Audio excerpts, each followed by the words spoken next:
বাংলাদেশে বসে কাশ্মীরের মতো সৌন্দর্য উপভোগ করতেই চলে এলাম আমরা সুনামগঞ্জের টাঙ্গুয়ার হাওরে।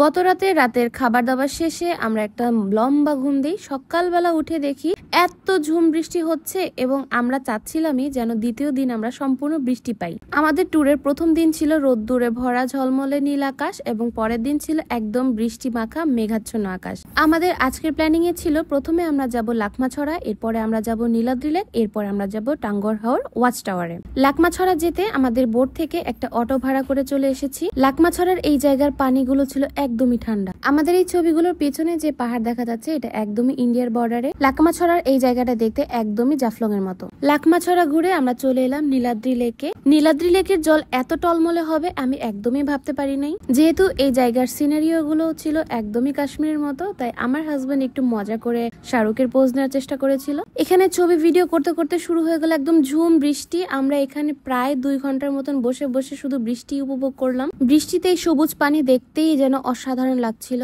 এই জায়গাটায় এসে আমার একদমই মনে হচ্ছিল না আমি বাংলাদেশে কোথাও আছি, মনে হচ্ছে আমি একদমই বিদেশে কোথাও বসে আছি।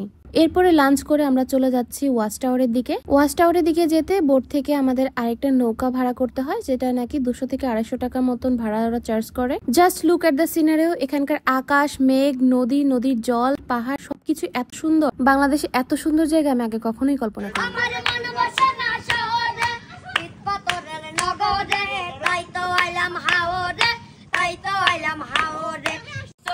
তুমি কইজনারে দিলা মন পর উপরে দেখাও বালা ভিতরে কইলার মতন।